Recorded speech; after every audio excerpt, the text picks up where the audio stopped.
The argument is given, right, for people in the thing is that we're going to be stuck with these crowd, right? So how do we go from a position of zero, right, because you're talking ground zero, because you can't trust the Labour, the Tories are busted flush, so you're fighting against the SNP, we're coming for zero. If you guys have worked in the ground for the left, I mean, how can you take that for nothing to take your seat of power? Hold on a minute, just to, before I say how you get, I mean, how you get there is you canvass and you debate and you show that it's the right thing to do. But what I will say is, as far as I've been on the ground, for zero to take on 70 odd. No, hold on a minute. As far as I've been on the ground, on the streets, campaigning for things early years, as far as I'm concerned, the SNP are not a strong party. Most SNP campaigners and activists only really agree on the one subject. They only agree in Scottish independence. They don't really agree in much else, as far as I've heard of them. So I think after independence, the SNP fragment. That's just my opinion. But the fact is, how you get from ground zero to a Scottish Socialist Republic, which I would like to see for my lanes, is you go and you campaign and you try and persuade people that's right. That's how politics works. That's how democracy works. Yeah, you've got to vote yes, get independence, and then, once you have independence, then the people will vote for the party who they want. If they want a socialist party, which they will do, that's who they'll vote for. And Labour will have to go back to the olden days if they will. You know what I mean? A lot of the policies will have to turn for the UK Labour, because UK Labour and Tories, I don't think you can put a cigarette paper in between them. Exactly. Right? I mean, they'll be too far. He veered so much to the right in 1997. It was unbelievable. Labour died in 1979 when Thatcher took over. That's what I fucking think. There's never been a real socialist government since 1979, as far as I can see. They've all says, oh, it's because of England. No, the English people. I've got nothing against English people. The English voters, right? They're the only people who vote the fucking these Tories in. We vote. The whole of Scotland can vote Labour, right? And we'd be under a fucking Tory government. Where's the democracy in that? It's the only way that you're going to get the government that you vote for is if you vote yes for an independent country, and then when you go to a Scottish general election, the people of Scotland will vote for the party that they want, and that's what they'll get. And see, the other thing as well, I mean, see the people of Scotland vote for a Tory government, which I think is beyond the realms of possibility. I don't think it could ever happen. But you would say, well, at least it's the Scottish people that voted for it. It's not somebody else. That's right, but are we a country or we not? I think that happened in the 50s. I don't think it'll ever happen again. And the reason, mind you, I think it was through sectarianism what happened, by the way.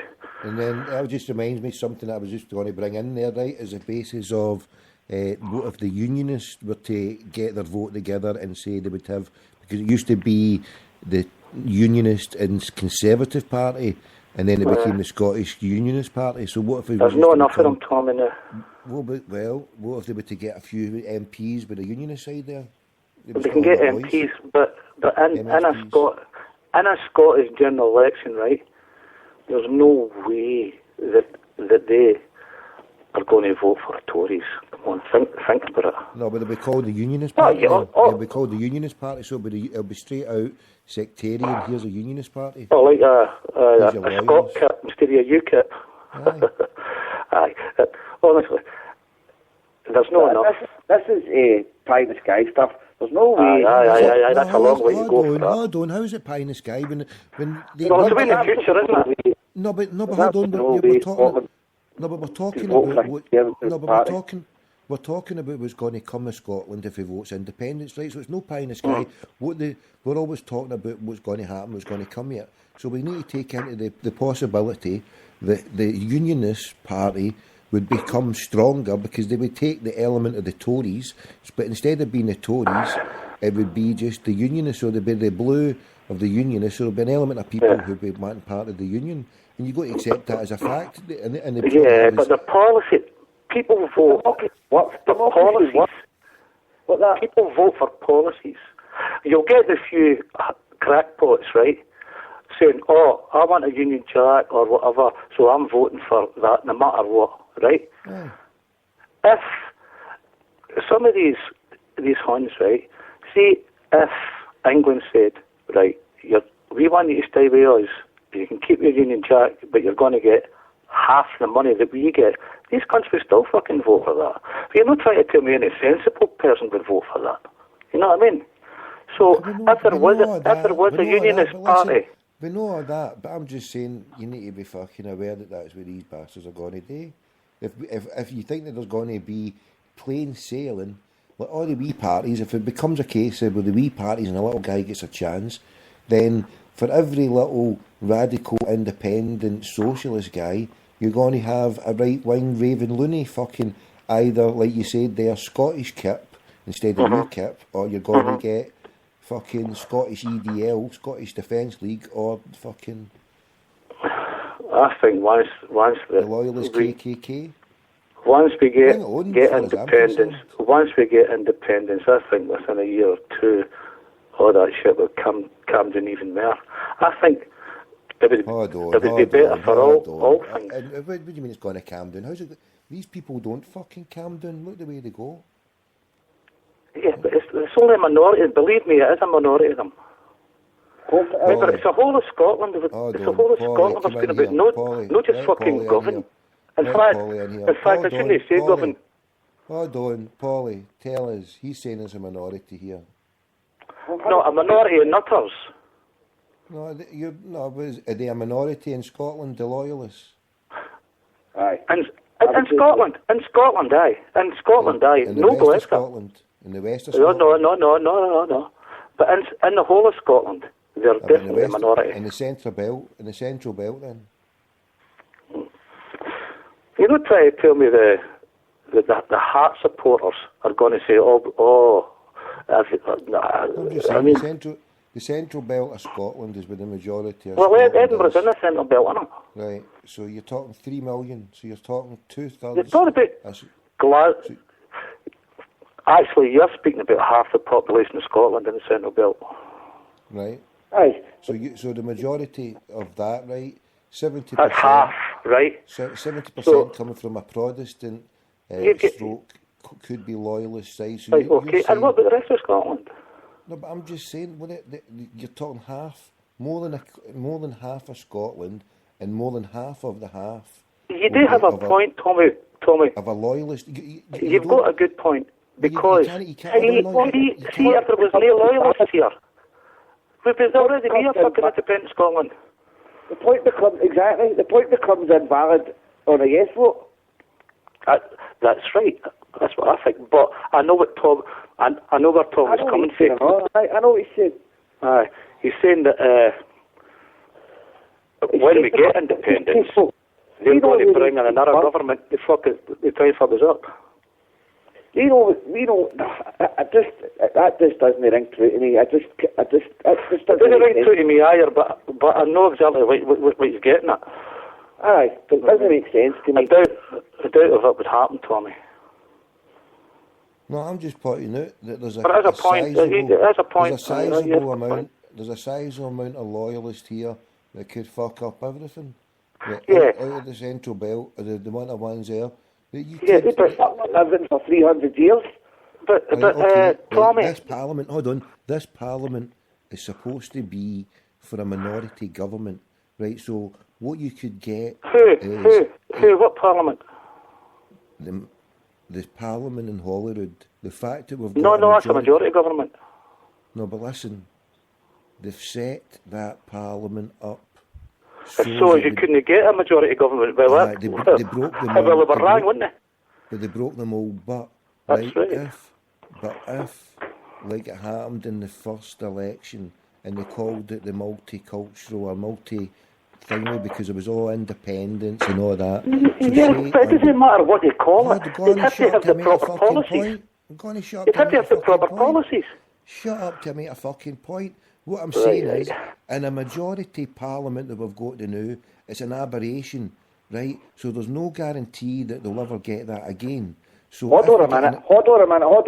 Rewind. That majority vote was a mandate for an independence vote, as far as I'm concerned. When they got that vote in 2011, that was an independence vote. Right, gonna let me fucking make a point to follow this through the new. Right, so the new we've got an aberration. Right, so if by the logic it goes that we're all saying that we're going to get, Polly, you've said that we're going to get a fractured SNP, that's all going to fracture because they only have one thing, right? And then so you're going to have a unionist who are going to take over the size of the Tories. So there's going to be a unionist element, and then you're going to have a socialist Labour, and you're going to have smaller Labour, radical independent ones. So that if this comes to fruition, you're going to have a coalition. No, going to listen. You shouldn't be scared of that. That's a good thing. You're going to go have a coalition, which is good. Going to listen. I'm not fucking saying that. What you're going to have, right? So this, I'm just trying to paint a picture. It's not being scared. I'm trying to paint a fucking picture here. If you just bear with me, the two of yous, right? So the picture I'm trying to paint is that come independence, we've got a fractured SNP, we've got Labour, we've got the Unionists, and we've got all the independents. So then we're going to have a government of, it's going to be a hung two parliament. biggest parties. It's going to be hung parliament with where the minority would have the biggest say. So say, for an example, you would have 10 or 15 loyalists and you would have 10 or 15 radical indies, right? Then you would have 30 SNPs and 30 Labour. Then the balance of power would be held by the smaller parties. And so that might be for the better. But then there's also the disadvantage. There's also the disadvantage, right, where you get something similar to what happens in Israel, right? Just bear me out here and let you both in, where it happens in Israel with the Knesset, where you get the lunatic fringe dominates it, because the way our parliament is set up is similar to the proportional. People are right-wing in Israel, aren't they? What I'm saying to you is, you could have a secular centred body, but dominated by a mad, loony, fucking right-wing fucking thing. Because when you've got a government that's been made up of a coalition that we've got to know. No, but I've been right. Go and you check how it's made in Israel in the Knesset, and how right-wing parties dominate the parliament there through the coalition of fucking mad cunts. So who's to say we don't get a coalition of mad cunts here? Ruled by the fucking loyalists? That's a totally moot point, because you're not going to write up a constitution like Israel's. Well, hold on. I'm saying that we could have a valid fucking structure where you could have 15 loyalists holding the balance of power along with the SNP. So the loyalists would have the balance of power. There will be an SNP an independence. Well, of course there will be. There'll still be a fucking rump of them. They're not going to disappear like Vamoose, both they're gone. Yeah, but they're not going to be an independence party. They're just going to be a Scottish party. Because we already have independence. They're not going to disappear. They're not going to go to 70 to 0 overnight. They're going to go a fucking gradual dilution of it. So the gradual dilution, they're still going to be a valuable party. It depends on the policies. No, but the more you dilute that, this will probably be the one and only time that Parliament will have a majority government. And it's because what Paulie said there was because the people voted it in so as we could get a referendum to get an independence vote. Now, once we've got that, we're going to get a proper Parliament where there'll be a coalition of desperate independent people. And maybe that'll be good, maybe it'll be bad, but at least it's going to be Scottish people that get a chance to do it. I suppose. I just want to qualify what I said there, saying it was a mandate for an independence vote. I do believe that, but I think that a lot of that was today as well, with the Labour government fucking up. That's right. A lot of it was today with the Labour fucking being the new Tories. Right, true. Or Tory light. I voted for the SNP the first time in my life in 2011, and I voted for it because I felt there was a chance to make an independence vote. Like a lot of people did. Even the SNP were surprised themselves in 2011. It was unbelievable. I was shocked. I never thought that they would get.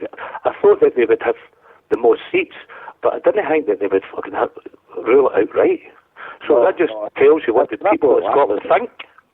It was an absolute landslide, there's no doubt about it. Oh, magic. I think a lot of